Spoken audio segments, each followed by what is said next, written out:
भक्तों, भगवान गणेश बुद्धि, समृद्धि और संतान के दाता हैं। यदि आपके जीवन में संतान प्राप्ति में बाधा, संतान के स्वास्थ्य या भविष्य को लेकर चिंता या संतान से जुड़ी किसी भी प्रकार की समस्या है, तो आप श्री गणेश जी की आराधना और उनके मंत्रों का जाप अवश्य करें।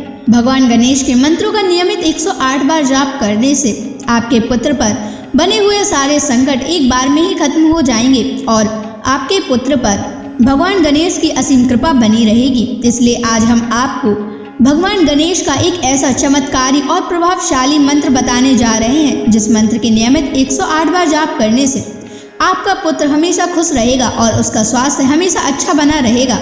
आपके पुत्र को उसके भविष्य में कभी भी असफलता प्राप्त नहीं होगी, उसका जीवन हमेशा खुशियों से भर जाएगा। इसलिए प्यारे भक्तों, इस मंत्र का नियमित 108 बार जाप करें। यह गणेश जी का अचूक मंत्र है, इसलिए इस मंत्र का नियमित 108 बार जाप करें। यदि आप इस मंत्र का नियमित 108 बार जाप करने में असफल हैं, तो आप इस वीडियो को अपने मोबाइल फ़ोन पर या स्पीकर पर चलाकर नियमित सुनें। अगर आप भगवान गणेश जी की असीम कृपा प्राप्त करना चाहते हैं और उनका आशीर्वाद अपने ऊपर बनाए रखना चाहते हैं, तो इस वीडियो को लाइक और चैनल को सब्सक्राइब जरूर कर दीजिए और कमेंट बॉक्स में जय श्री गणेश अवश्य लिख दीजिए। तो चलिए भक्तों, मंत्र का जाप करना प्रारंभ करते हैं।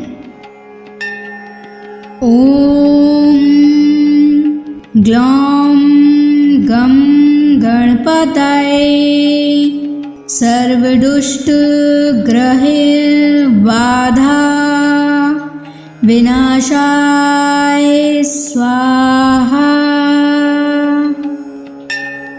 ओम ग्लौम गम गणपतये सर्वदुष्ट ग्रहे बाधा विनाशाय स्वाहा। ओम ग्लौम गम गणपतये सर्वदुष्ट ग्रहे बाधा विनाशाय स्वाहा। ओम ग्लौम गम गणपतये सर्वदुष्ट ग्रहे बाधा विनाशाय स्वाहा। ओम ग्लौम गम गणपतये सर्वदुष्ट ग्रहे बाधा विनाशाय स्वाहा। ओम ग्लौम गम गणपतये सर्वदुष्ट ग्रहे बाधा विनाशाय स्वाहा। ओम ग्लौम गम गणपतये सर्वदुष्ट ग्रहे बाधा विनाशाय स्वाहा। ओम ग्लौम गम गणपतये सर्वदुष्ट ग्रहे बाधा विनाशाय स्वाहा। ओम ग्लौम गम गणपतये सर्वदुष्ट ग्रहे बाधा विनाशाय स्वाहा। ओम ग्लौम गम गणपतये सर्वदुष्ट ग्रहे बाधा विनाशाय स्वाहा। ओम ग्लौं गं गणपतये सर्वदुष्टग्रहबाधा विनाशाय स्वाहा। ॐ ग्लौं गं गणपतये सर्वदुष्टग्रहबाधा विनाशाय स्वाहा। ॐ ग्लौं गं गणपतये सर्वदुष्टग्रहबाधा विनाशाय स्वाहा। ॐ ग्लौं गं गणपतये सर्वदुष्टग्रहबाधा विनाशाय स्वाहा। ॐ ग्लौं गं गणपतये सर्वदुष्टग्रहबाधा विनाशाय स्वाहा। ॐ ग्लौं गं गणपतये सर्वदुष्टग्रहबाधा विनाशाय स्वाहा। ॐ ग्लौं गं गणपतये सर्वदुष्टग्रहबाधा विनाशाय स्वाहा। ॐ ग्लौं गं गणपतये सर्वदुष्टग्रहबाधा विनाशाय स्वाहा। ॐ ग्लौं गं गणपतये सर्वदुष्टग्रहबाधा विनाशाय स्वाहा। ॐ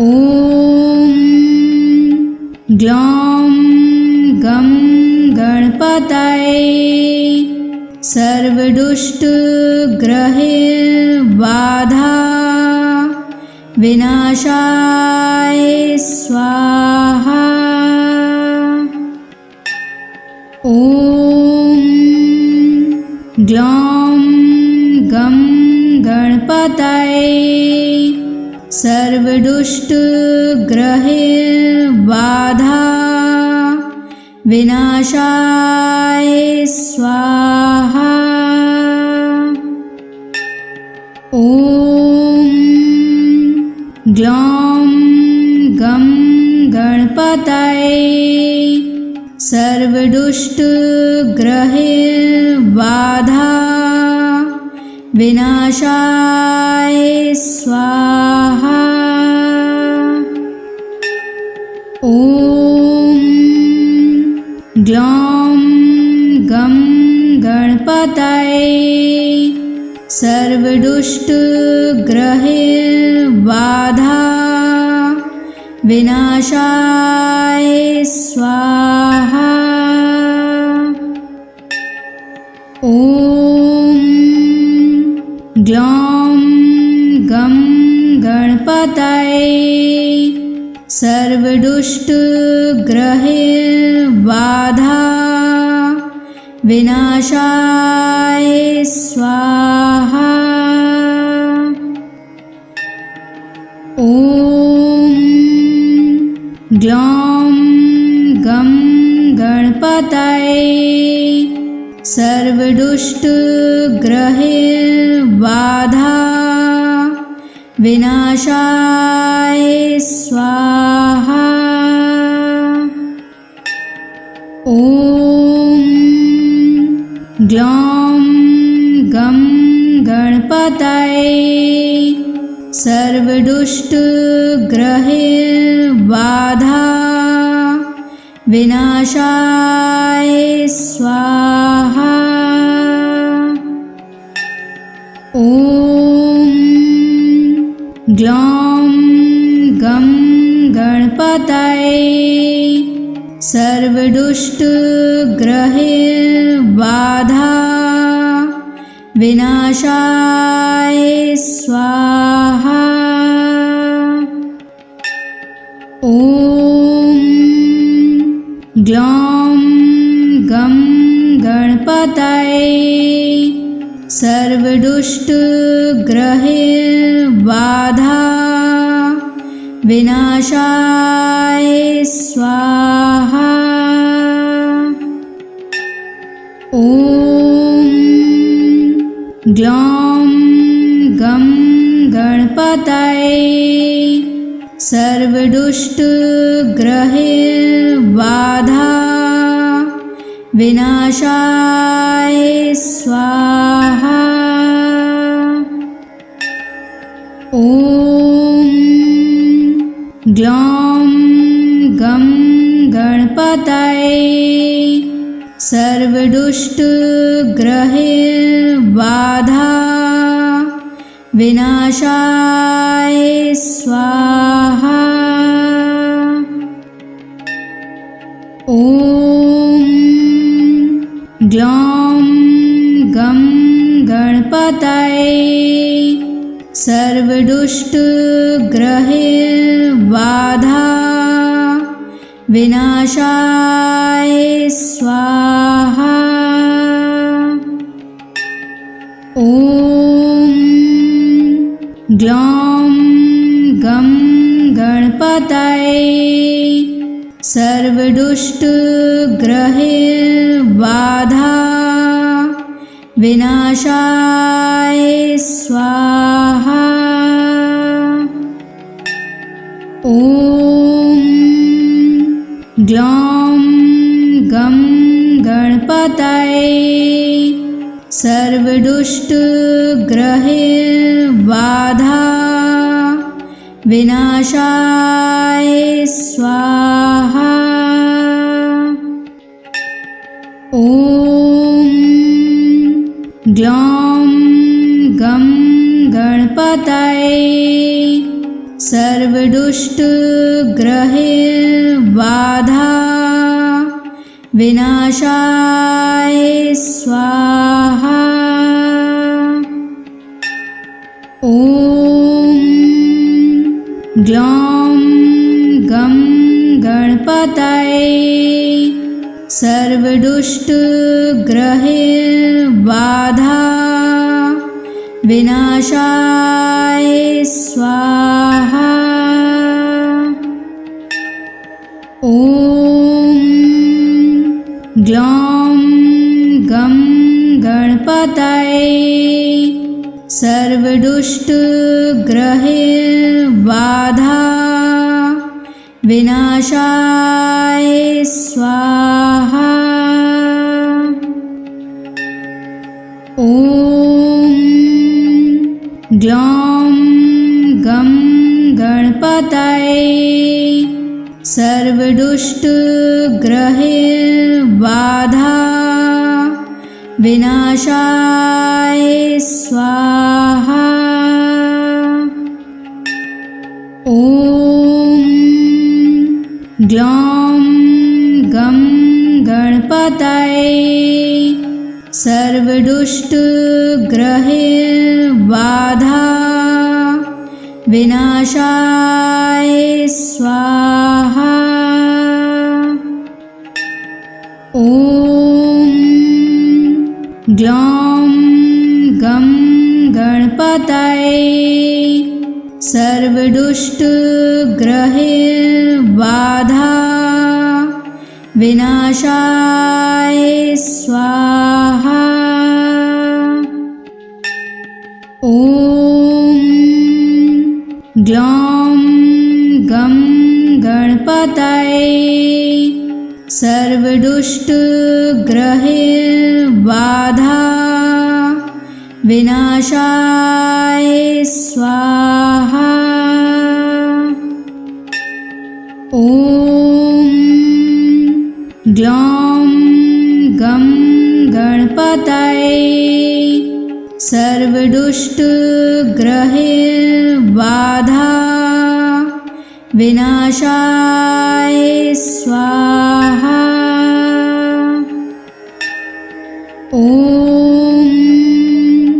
ग्लौं गं गणपतये सर्वदुष्टग्रहबाधा विनाशाय स्वाहा।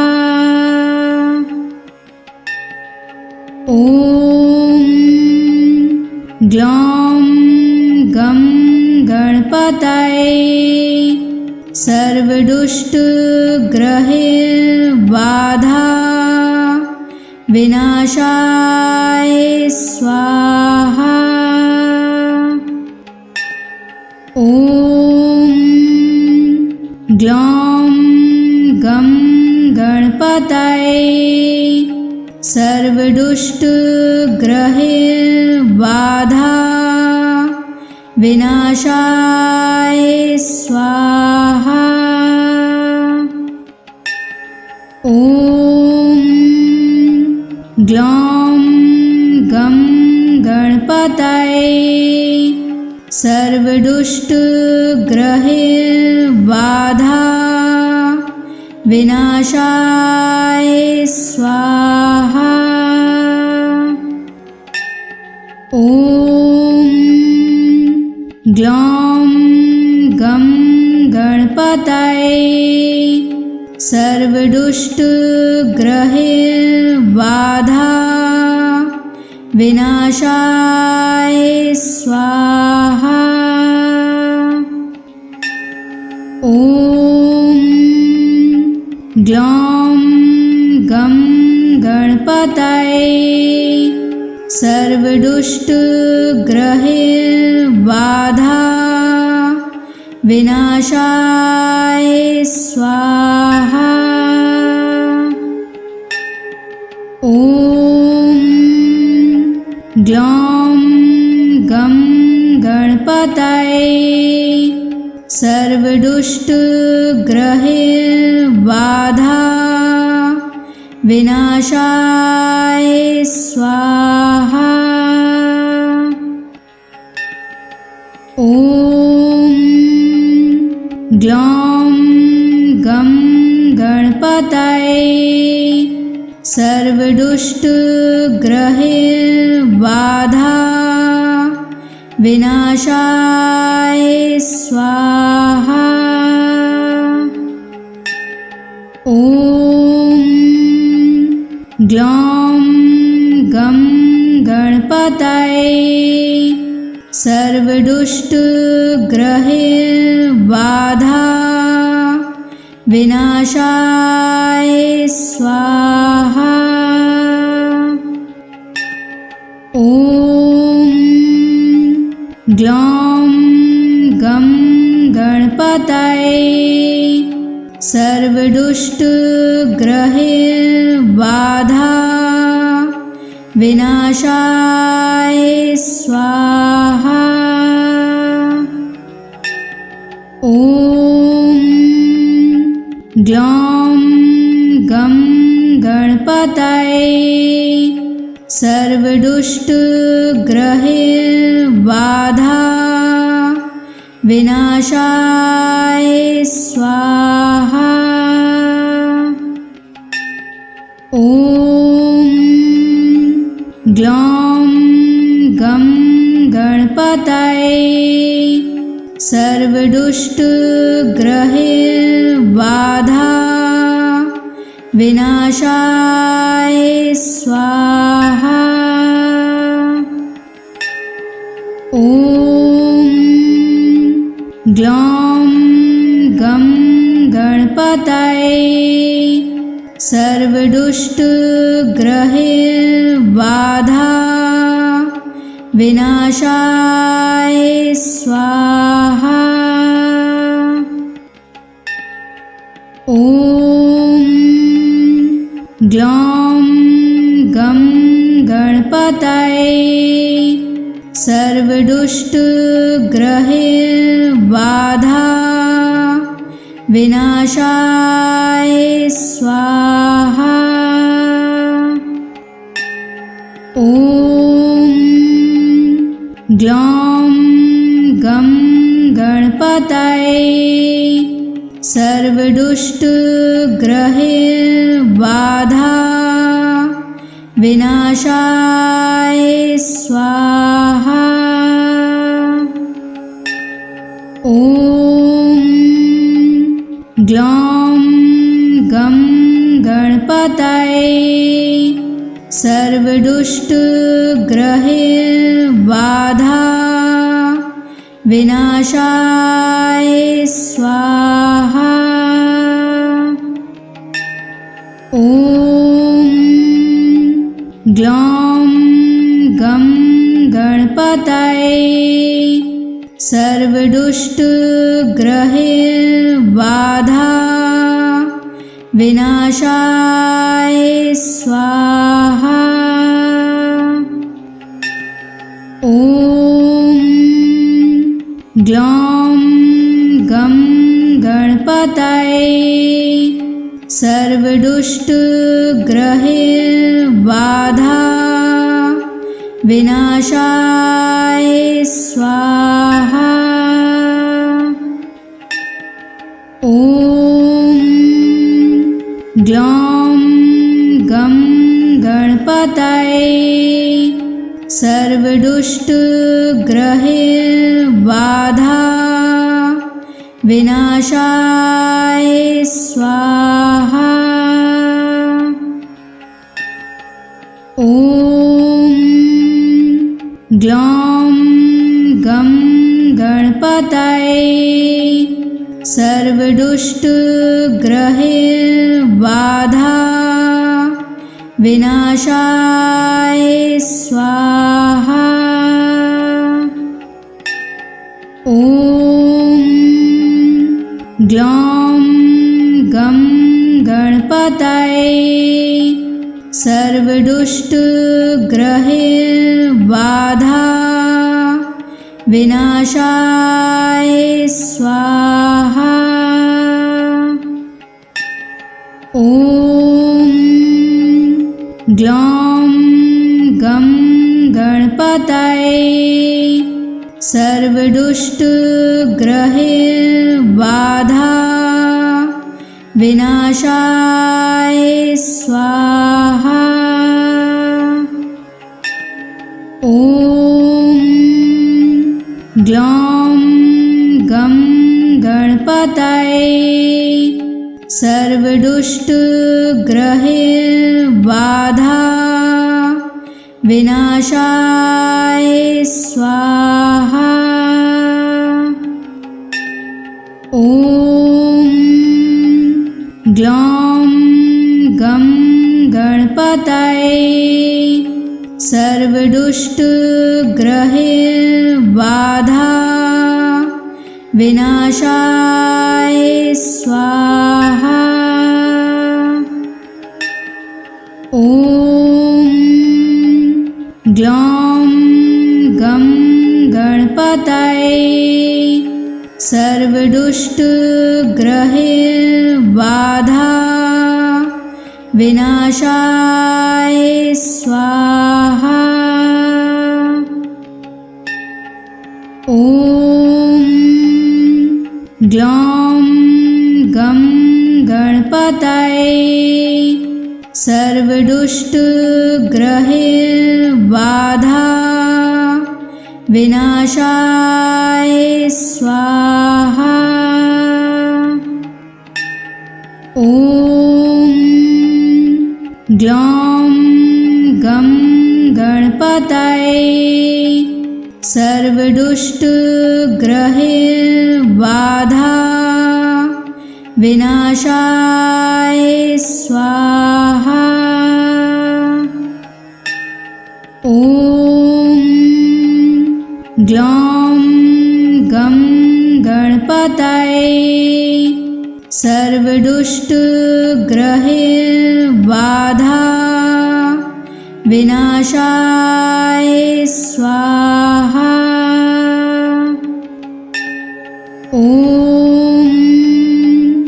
ग्लौं गं गणपतये सर्वदुष्टग्रहैर्बाधा विनाशाय स्वाहा।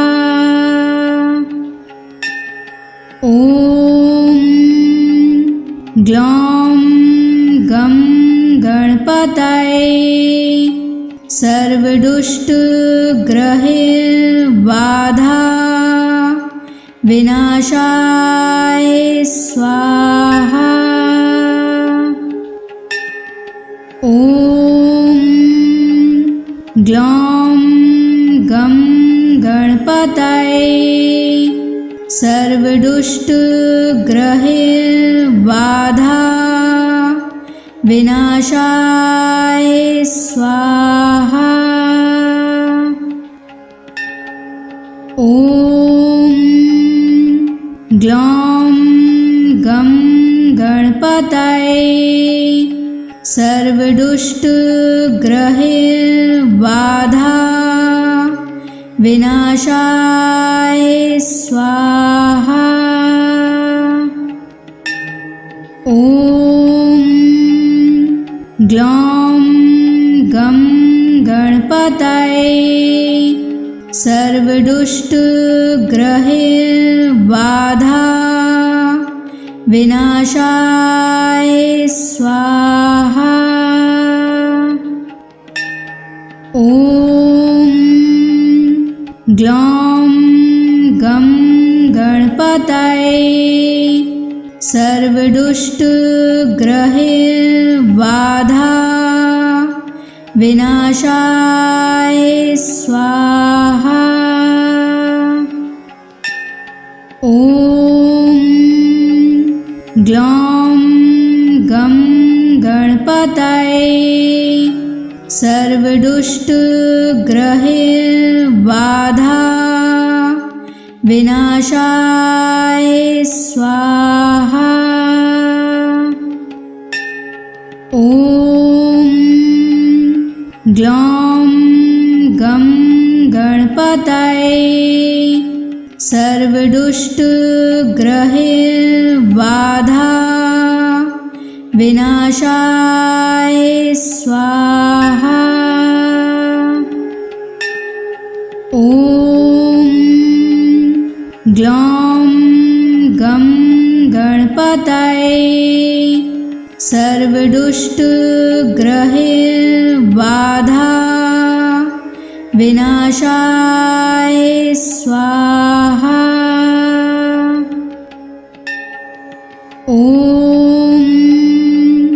ग्लौं गं गणपतये सर्वदुष्टग्रहैर्बाधा विनाशाय स्वाहा।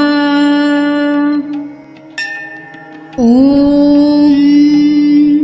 ग्लौं गं गणपतये सर्वदुष्टग्रहैर्बाधा विनाशाय स्वाहा। ॐ ग्लौं गं गणपतये सर्वदुष्टग्रहैर्बाधा विनाशाय स्वाहा। ॐ ग्लौं गं गणपतये सर्वदुष्टग्रहैर्बाधा विनाशाय स्वाहा।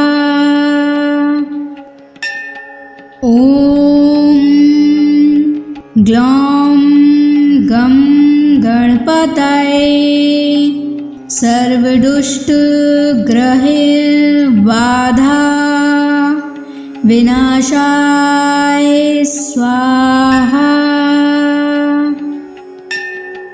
ॐ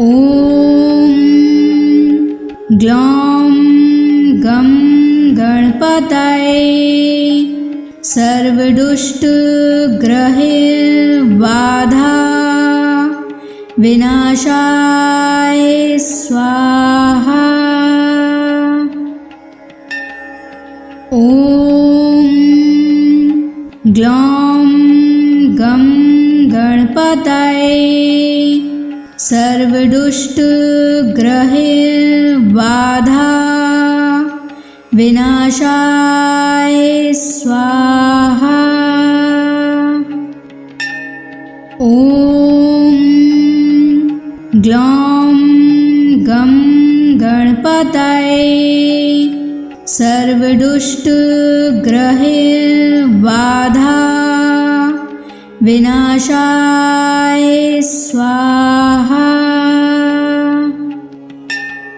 ॐ ग्लौं गं गणपतये सर्वदुष्टग्रहबाधा विनाशाय स्वाहा। ॐ ग्लौं गं गणपतये सर्वदुष्टग्रहबाधा विनाशाय स्वाहा। ॐ ग्लौं गं गणपतये सर्वदुष्टग्रहबाधा विनाशाय स्वाहा। ॐ ग्लौं गं गणपतये सर्वदुष्टग्रहबाधा विनाशाय स्वाहा। ॐ ग्लौं गं गणपतये सर्वदुष्टग्रहबाधा विनाशाय स्वाहा। ॐ ग्लौं गं गणपतये सर्वदुष्टग्रहबाधा विनाशाय स्वाहा। ॐ ग्लौं गं गणपतये सर्वदुष्टग्रहबाधा विनाशाय स्वाहा। ॐ ग्लौं गं गणपतये सर्वदुष्टग्रहबाधा विनाशाय स्वाहा। ॐ ग्लौं गं गणपतये सर्वदुष्टग्रहबाधा विनाशाय स्वाहा। ॐ ग्लौं गं गणपतये सर्वदुष्टग्रहबाधा विनाशाय स्वाहा। ॐ ग्लौं गं गणपतये सर्वदुष्टग्रहैर्बाधा विनाशाय स्वाहा। ॐ ग्लौं गं गणपतये सर्वदुष्टग्रहैर्बाधा विनाशाय स्वाहा। ॐ ग्लौं गं गणपतये सर्वदुष्टग्रहैर्बाधा विनाशाय स्वाहा। ॐ ग्लौं गं गणपतये सर्वदुष्टग्रहैर्बाधा विनाशाय स्वाहा। ॐ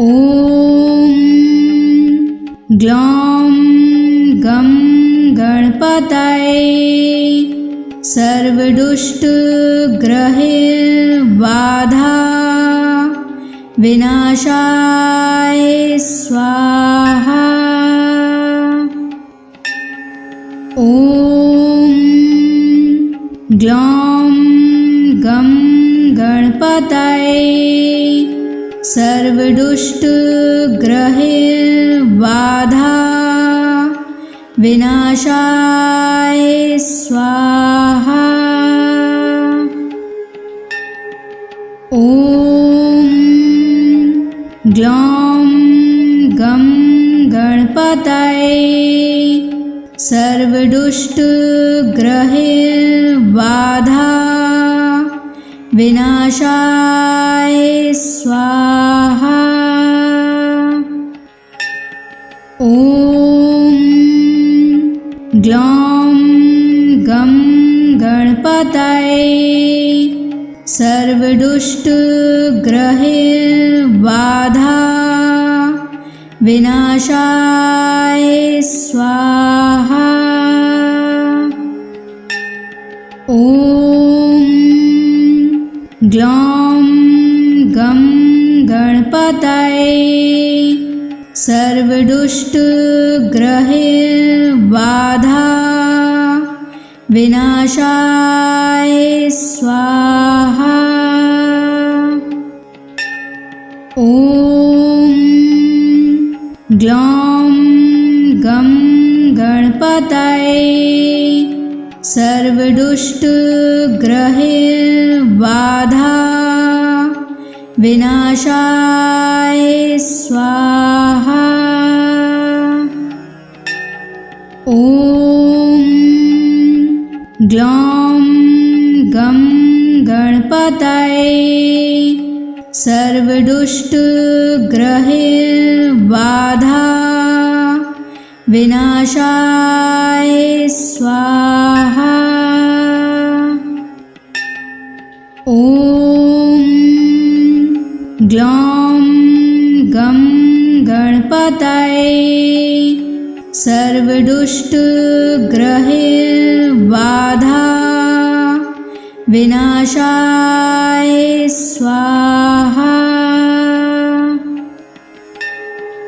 ॐ ग्लौं गं गणपतये सर्वदुष्टग्रहैर्बाधा विनाशाय स्वाहा। ॐ ग्लौं गं गणपतये सर्वदुष्टग्रहैर्बाधा विनाशाय स्वाहा। ॐ ग्लौं गं गणपतये सर्वदुष्टग्रहैर्बाधा विनाशाय स्वाहा।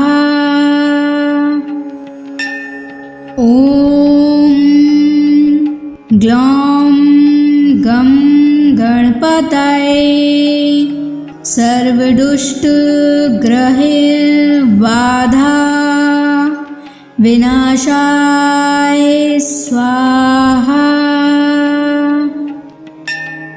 ॐ ग्लौं गं गणपतये सर्वदुष्टग्रहबाधा विनाशाय स्वाहा। ॐ ग्लौं गं गणपतये सर्वदुष्टग्रहबाधा विनाशाय स्वाहा। ॐ ग्लौं गं गणपतये सर्वदुष्टग्रहबाधा विनाशाय स्वाहा। ॐ ग्लौं गं गणपतये सर्वदुष्टग्रहबाधा विनाशाय स्वाहा। ॐ ग्लौं गं गणपतये सर्वदुष्टग्रहबाधा विनाशाय स्वाहा। ॐ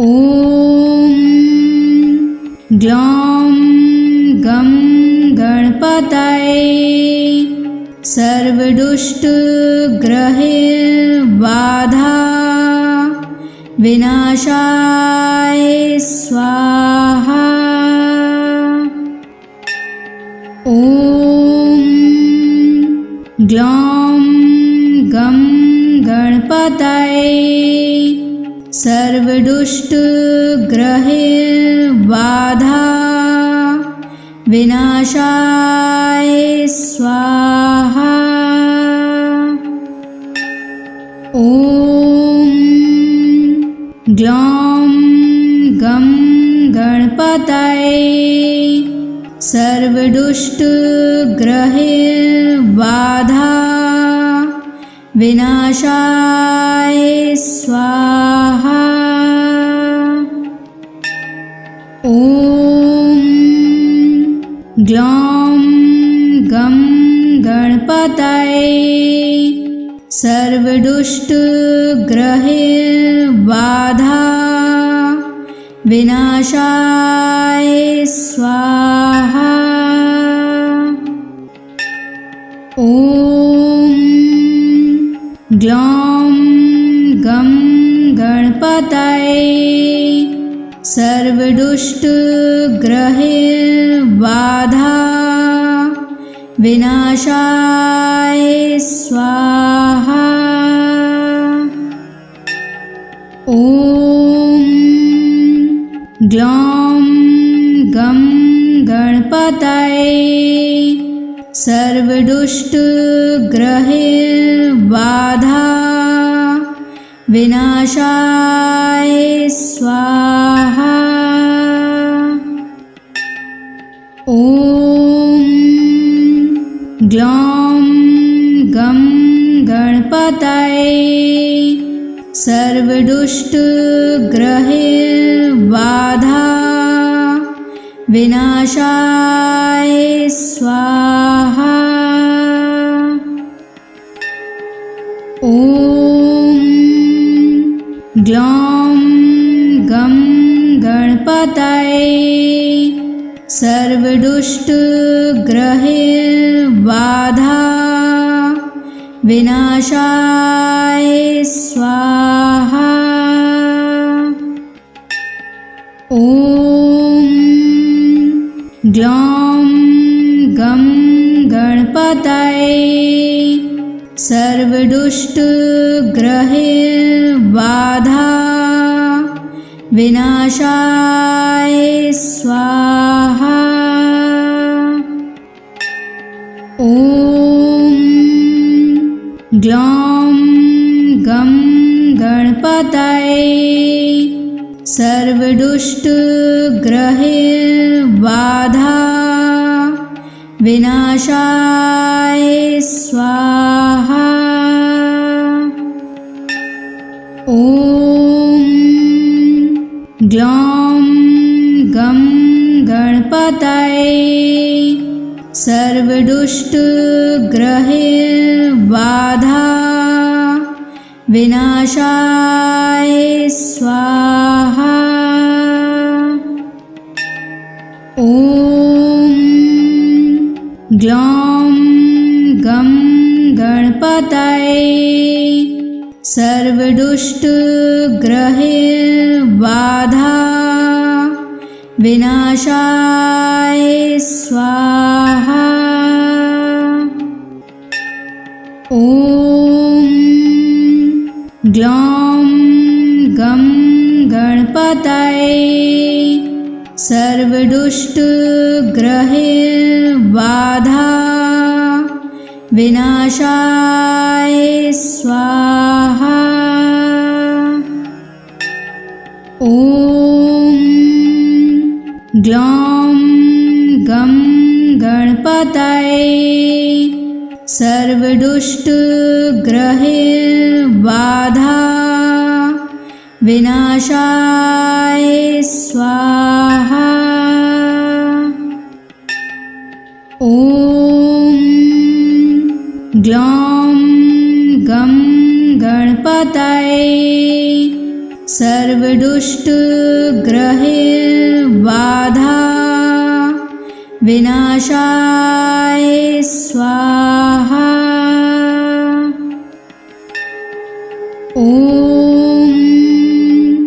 ग्लौं गं गणपतये सर्वदुष्टग्रहबाधा विनाशाय स्वाहा। ॐ ग्लौं गं गणपतये सर्वदुष्टग्रहबाधा विनाशाय स्वाहा। ॐ ग्लौं गं गणपतये सर्वदुष्टग्रहबाधा विनाशाय स्वाहा। ॐ ग्लौं गं गणपतये सर्वदुष्टग्रहबाधा विनाशाय स्वाहा। ॐ ग्लौं गं गणपतये सर्वदुष्टग्रहबाधा विनाशाय स्वाहा। ॐ ग्लौं गं गणपतये सर्वदुष्टग्रहबाधा विनाशाय स्वाहा। ॐ ग्लौं गं गणपतये सर्वदुष्टग्रहबाधा विनाशाय स्वाहा। ॐ ग्लौं गं गणपतये सर्वदुष्टग्रहबाधा विनाशाय स्वाहा। ॐ ग्लौं गं गणपतये सर्वदुष्टग्रहैर्बाधा विनाशाय स्वाहा। ॐ ग्लौं गं गणपतये सर्वदुष्टग्रहैर्बाधा विनाशाय स्वाहा। ॐ ग्लौं गं गणपतये सर्वदुष्टग्रहैर्बाधा विनाशाय स्वाहा। ॐ ग्लौं गं गणपतये सर्वदुष्टग्रहैर्बाधा विनाशाय स्वाहा। ॐ ग्लौं गं गणपतये सर्वदुष्टग्रहैर्बाधा विनाशाय स्वाहा। ॐ ग्लौं गं गणपतये सर्वदुष्टग्रहैर्बाधा विनाशाय स्वाहा। ॐ ग्लौं गं गणपतये सर्वदुष्टग्रहैर्बाधा विनाशाय स्वाहा। ॐ ग्लौं गं गणपतये सर्वदुष्टग्रहैर्बाधा विनाशाय स्वाहा। ॐ ग्लौं गं गणपतये सर्वदुष्टग्रहैर्बाधा विनाशाय स्वाहा। ॐ ग्लौं गं गणपतये सर्वदुष्टग्रहैर्बाधा विनाशाय स्वाहा। ॐ ग्लौं गं गणपतये सर्वदुष्टग्रहैर्बाधा विनाशाय स्वाहा। ॐ ग्लौं गं गणपतये सर्वदुष्टग्रहैर्बाधा विनाशाय स्वाहा। ॐ ग्लौं गं गणपतये सर्वदुष्टग्रहैर्बाधा विनाशाय स्वाहा। ॐ ग्लौं गं गणपतये सर्वदुष्टग्रहैर्बाधा विनाशाय स्वाहा। ॐ ग्लौं गं गणपतये सर्वदुष्टग्रहैर्बाधा विनाशाय स्वाहा। ॐ ग्लौं गं गणपतये सर्वदुष्टग्रहैर्बाधा विनाशाय स्वाहा। ॐ ग्लौं गं गणपतये सर्वदुष्टग्रहैर्बाधा विनाशाय स्वाहा। ॐ ग्लौं गं गणपतये सर्वदुष्टग्रहैर्बाधा विनाशाय स्वाहा। ॐ ग्लौं गं गणपतये सर्वदुष्टग्रहैर्बाधा विनाशाय स्वाहा। ॐ ग्लौं गं गणपतये सर्वदुष्टग्रहैर्बाधा विनाशाय स्वाहा। ॐ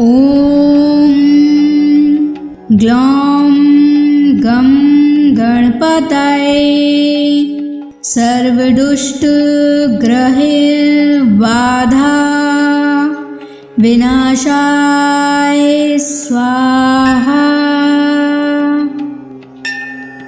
ॐ ग्लौं गं गणपतये सर्वदुष्टग्रहैर्बाधा विनाशाय स्वाहा।